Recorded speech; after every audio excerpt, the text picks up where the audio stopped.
Please sir రండి రండి sir రండి ఇటు సార్.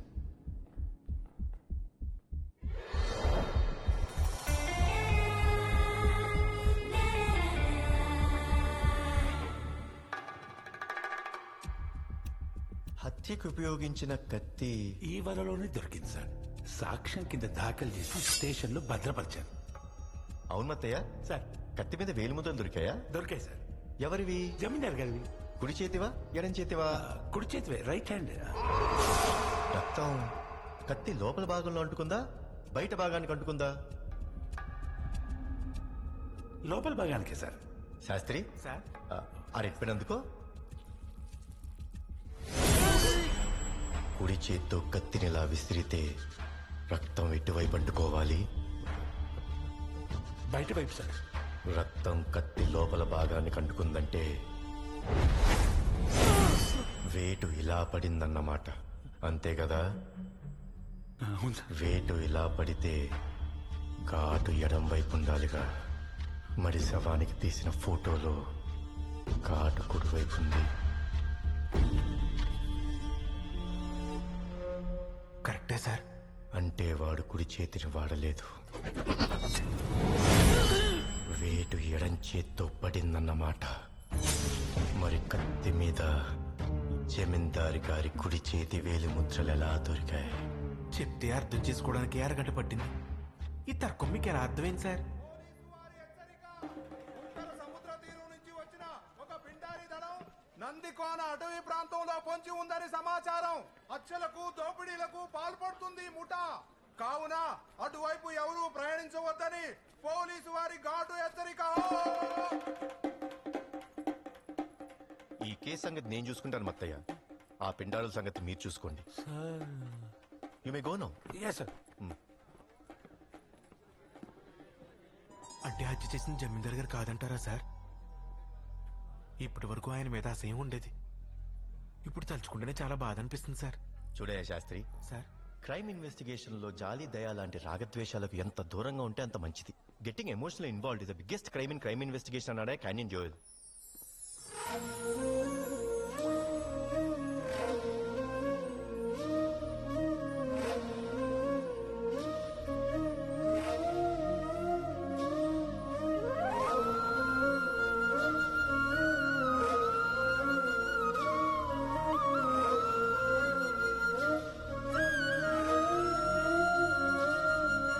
ఏమైంది సార్? ఆ అమ్మాయి ఎవరు శాస్త్రి? పేరు నైషిత సార్. మీనాక్షి దేవి గారి మేనకోళ్ళు. పాపం అమ్మ నాన్న లేదు సార్. నైషద అంటే ఏంటి? పోయిట్రీ సార్, కవిత్వం. కవిత్వంలో ఉన్న అక్షరాల వంపులన్నీ ఆ అమ్మాయి ఒంట్లోనే ఉన్నట్టున్నాయి. ఒకసారి పిలు, పరిశీలిద్దాం. సార్ అదేనయ్యా, పరిశోధిద్దాం. ఇన్వెస్టిగేషన్ పిలు. కాసేపు నా గుండెల్లో దోమసాడాలు పరిగెట్టాయి. నైషిత గారు ఈవిడ కూడా వెళ్ళిపోయింది సార్. నేను ఈ కేసుని సాల్వ్ చేయడానికి వచ్చిన స్పెషల్ ఆఫీసర్. ఇప్పుడే మా శాస్త్రి చెప్పాడు మీరు లండన్లో చదువుకున్నారని. నేను మీలాగా స్కాట్లాండ్ యార్డ్లో. ఓ, టేక్ యూ సీట్.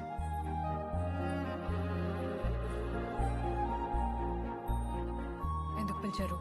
ఏం లేదు నైషద్ గారు, జస్ట్ అ స్మాల్ ఎంక్వైరీ. పెళ్ళైందా? లేదు. మరి ప్రేమ వ్యవహారాల లాంటివి? ఆ వివరాలు మీకెందుకు? సరిపోయింది. Part of the investigation. లేదు. జీవితంలో ఇలాంటి వాడే భర్తగా రావాలని స్పష్టమైన అభిప్రాయాలు ఏమైనా ఉన్నాయా? పోలీస్ కాకుండా ఉంటే చాలు. ఏ ఇక్కడ పుట్టి ఈ గాలి పీల్చి ఈ నీళ్లు తాగి తెల్లోడి కూడిగం చేసేవాళ్ళంటే నాకు అసహ్యం. May I leave now?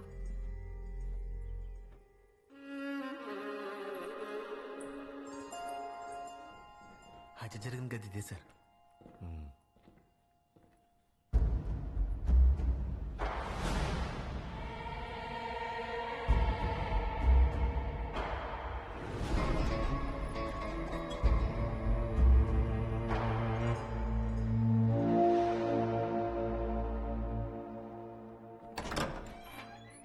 ఎవరు శాస్త్రి?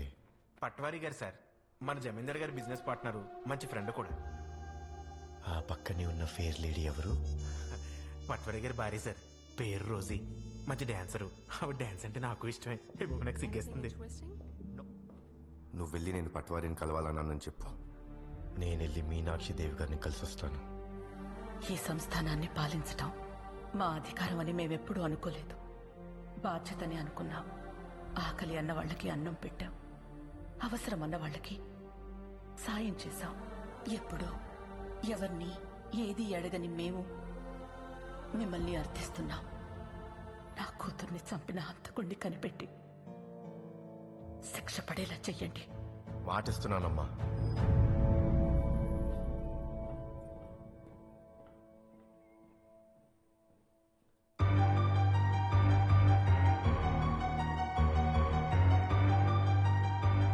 ఈ కేసు గురించి నాకు తెలిసిన డీటెయిల్స్ అన్నీ మత్తయ్య స్టేట్మెంట్లో రాసిచ్చాను. వెళ్ళి చదువుకోండి.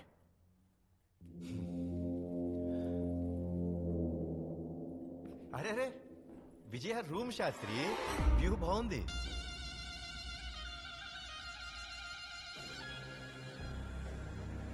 దీంట్లో నుంచి చూస్తుంటే ఇంకా బాగుంది శాస్త్రి.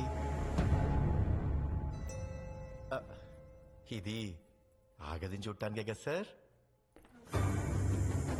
అది స్టార్ గేజింగ్ కోసం. స్టార్ గేజింగ్ నా హాబీ. ఆ, ఇప్పుడు ఈ స్టార్ గేజింగ్ అంటే చుక్కల్ని చూడటమే కదా? చుక్కలు చూడటం నీ హాబీ అయితే చూపించటం నా హాబీ. చూపిస్తాను, తప్పకుండా చూపిస్తాను.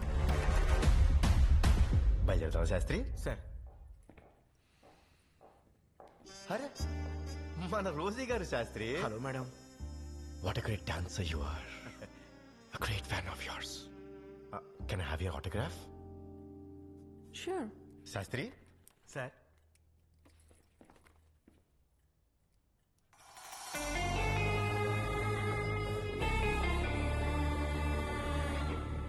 Thank you.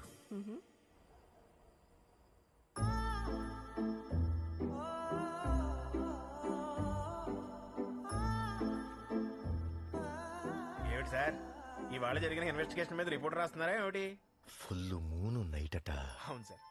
ఇవాళ జాసమిన్ను వైటట, మూను కన్న మల్లె కన్న చెల్లినగుమోమే బ్రైటట. ఇదేం రిపోర్ట్ సార్? నైషత మీద పోయిటరీ రాశాను శాస్త్రి. అయినా పోయిటరీ మీదే పోయిటరీ రాయడం పోయిటిక్ గా లేదు. Getting emotionally involved is the biggest crime in the crime investigation అని వాడు ఎవరు అన్నాడన్నారు? తలక మాసంలో 100 అంటారు శాస్త్రి. అవన్నీ పట్టించుకుంటావా ఏంటి? అది కాదు సార్, మనం వచ్చిందేమో మర్డర్ కేసు ఇన్వెస్టిగేషన్ కి, మధ్యలో ఈ ప్రేమ ప్రణయం ఏంటి సార్? అయినా మీరు ఒప్పుడు సొప్పుడు పరిశీలిద్దాం అన్నప్పుడే అనుకున్నాను చూడండి, మీ మనసులో ఏదో దురుద్దేశం ఉందని. ఏమైంది సార్? ఎవరో ఎవరికో సిగ్నల్ ఇస్తున్నారు శాస్త్రి. అది నైషిత గారు కాదు సార్. సార్, ఎవడో ముసుగు మరి సార్, పిల్లల్ని తిప్పేవాళ్ళ ఉన్నాడు.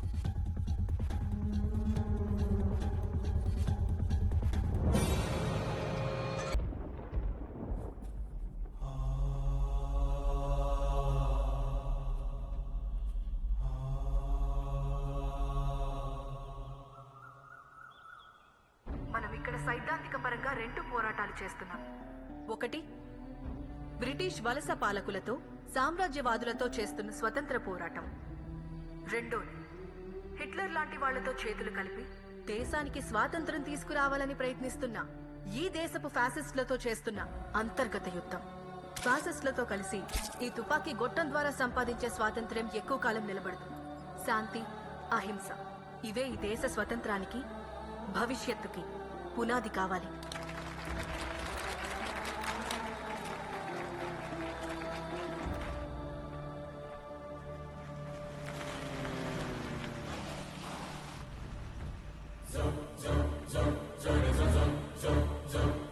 మందుగుండు మొత్తం వచ్చేసింది.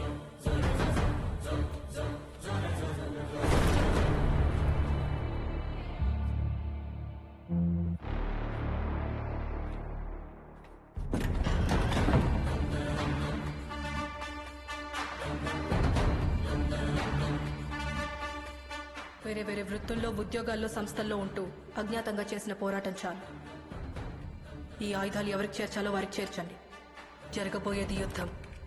అందరినీ సిద్ధంగా ఉండమని చెప్పండి.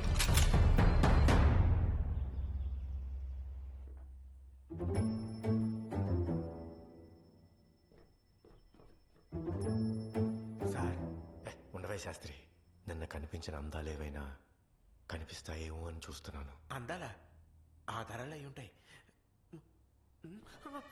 సార్.